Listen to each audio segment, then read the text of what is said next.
Hello students, let's continue our first chapter of class 9 civics. What is democracy and why democracy?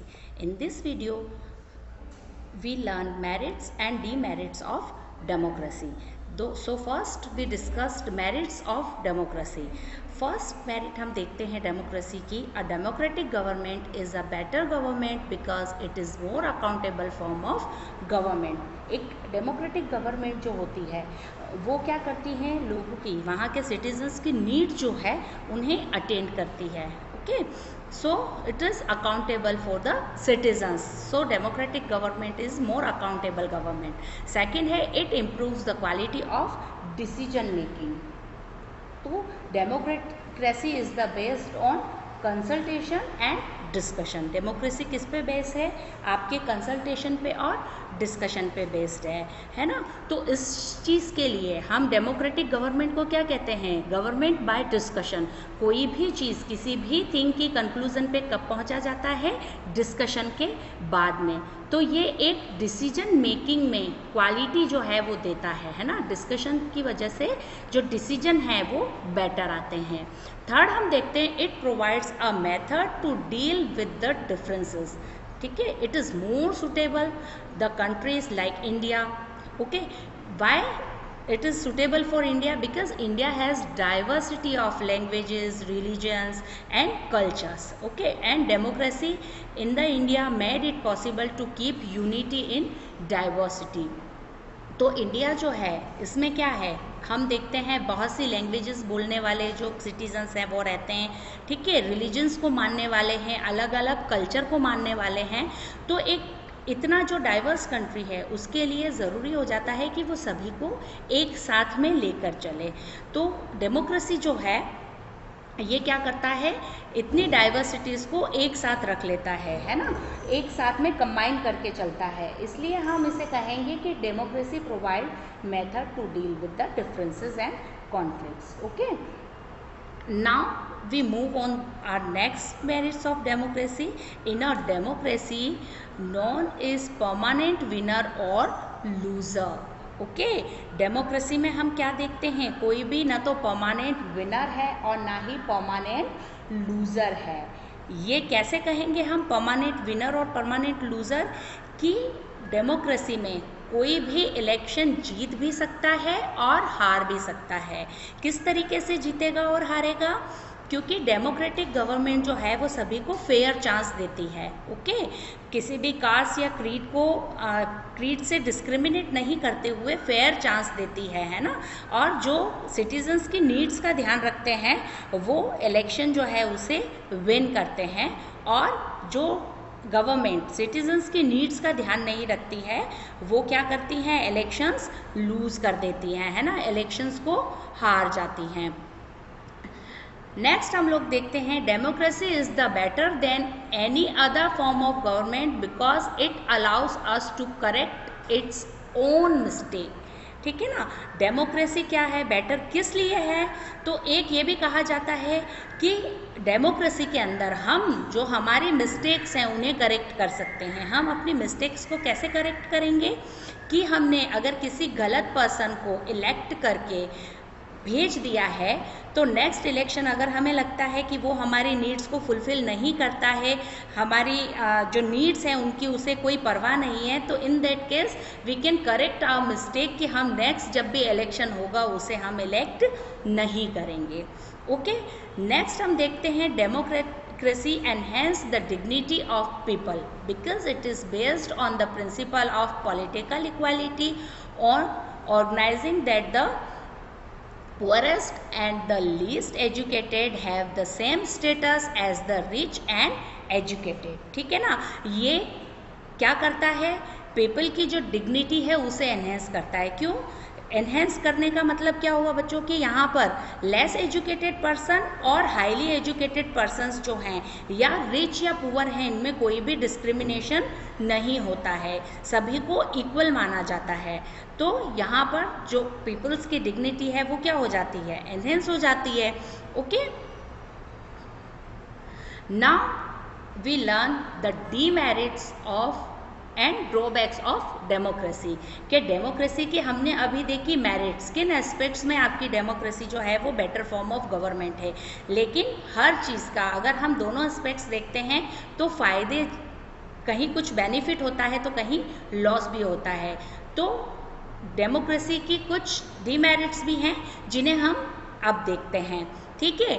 तो first हम देखते हैं इसके क्या ड्रॉबैक है कि leaders keep changing in a democracy, this lead to instability.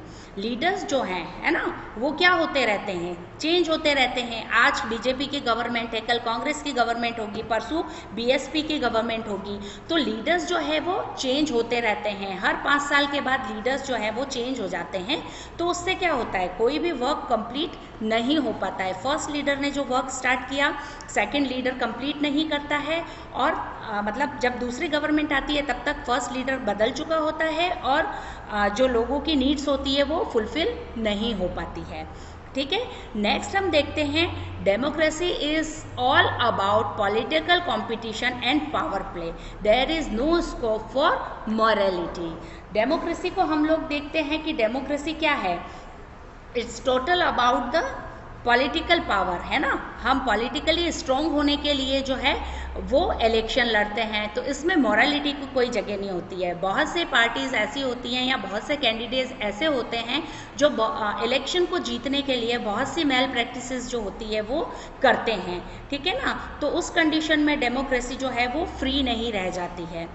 Then next, elected leaders do not know the best interest of the people. It leads to bad decision. Next हम लोग क्या देख रहे हैं कि जो इलेक्टेड लीडर्स हैं उन्हें यही नहीं पता होता है कि लोगों की नीड क्या है, वहाँ के सिटीजन्स की नीड्स क्या हैं, है ना। और इसमें क्या होता है, वो कई बार गलत डिसीजन भी ले लेते हैं। तो इस जगह भी हम देखते हैं कि डेमोक्रेसी जो है वो हमें थोड़ी सी फेल होती सी नज़र आती है, ठीक है। Democracy leads to corruption for it is based on electoral competition. अब क्या होता है, डेमोक्रेसी में करप्शन जो है वो भी जगह ले लेते हैं। क्यों? क्योंकि यहाँ पर इलेक्टोरल कॉम्पिटिशन, इलेक्शन पे बेस होती है डेमोक्रेसी, है ना। हम जिन्हें इलेक्ट करते हैं वही लोग गवर्नमेंट बनाते हैं। तो इस केस में भी क्या होता है कि ये करप्शन को लीड करती है।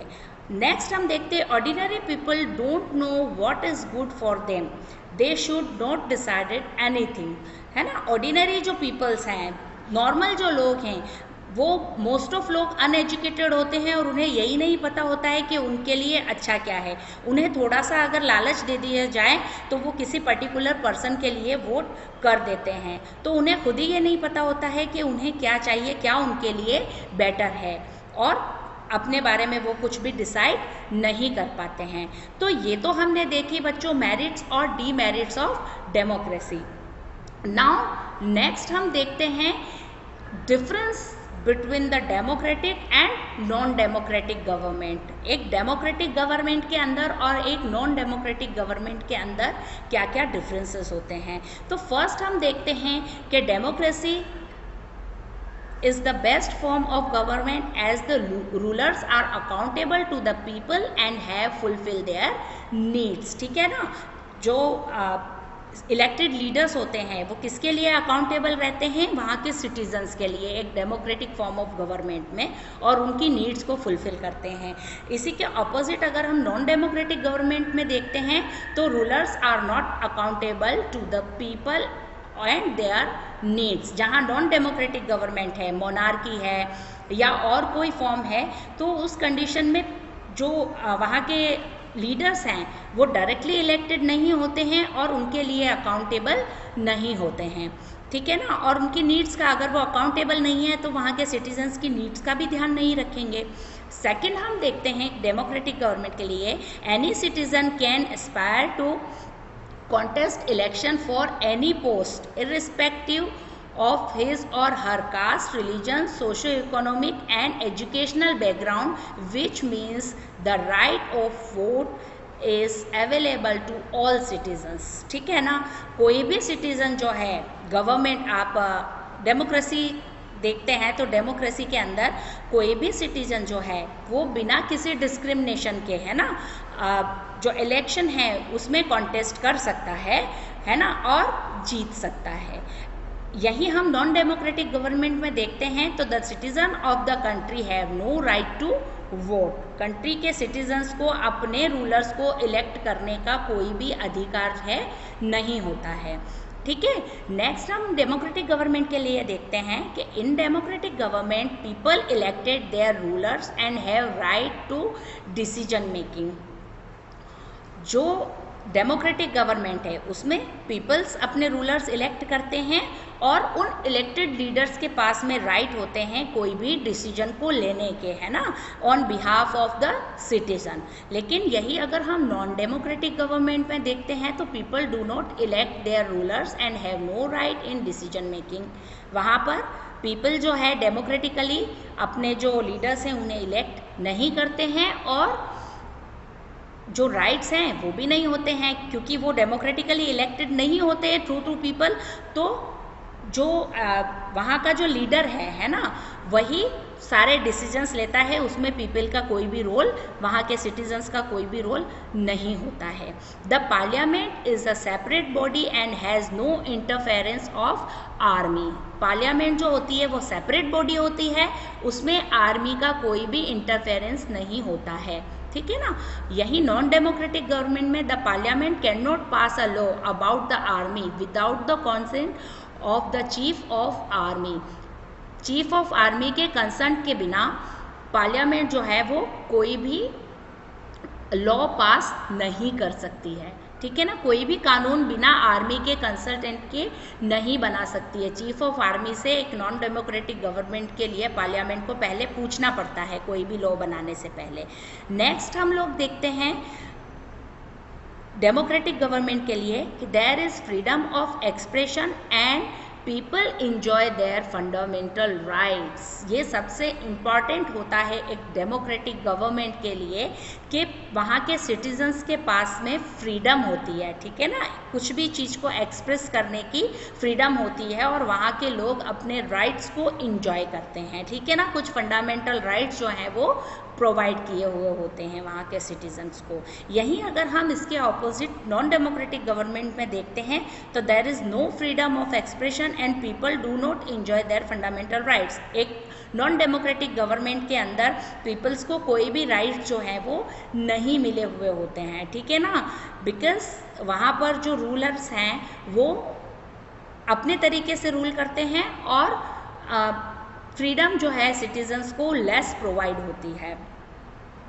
नेक्स्ट हम लोग देखते हैं डेमोक्रेटिक गवर्नमेंट के लिए कि democracy is based on consultation and democratic government people enjoy their rights of decision. ठीक है ना, एक डेमोक्रेटिक गवर्नमेंट में पीपल अपने डिसीजंस दे सकते हैं। अब हमारे यहाँ पर क्या है बच्चों, हम देखते हैं डेमोक्रेसी को दो टाइप से, direct democracy and indirect democracy.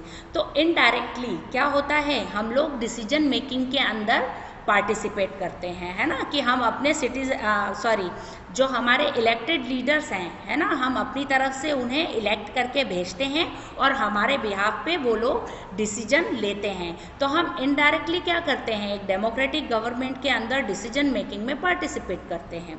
अगर हम नॉन डेमोक्रेटिक गवर्नमेंट की तरफ देखते हैं तो non democratic government is based on dictatorship. Okay, the rulers does not what he wishes, है ना।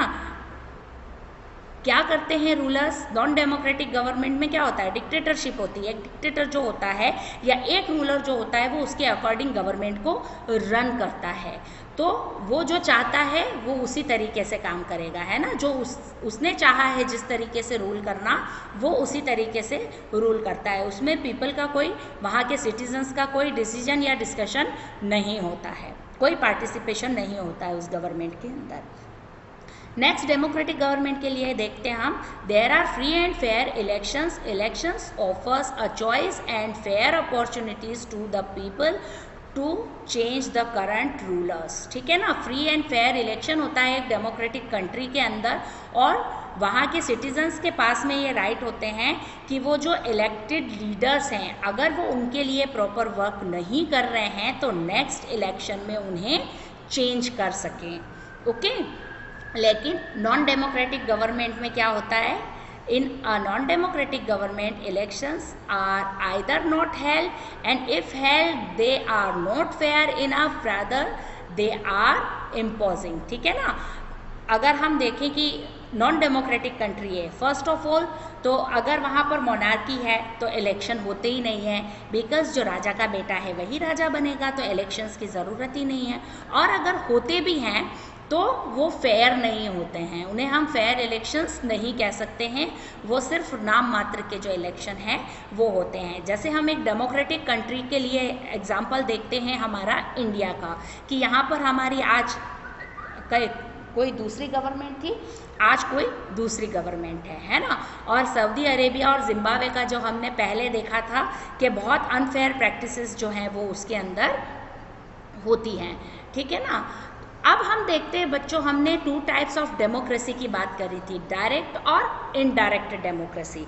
तो डायरेक्ट डेमोक्रेसी क्या होगी?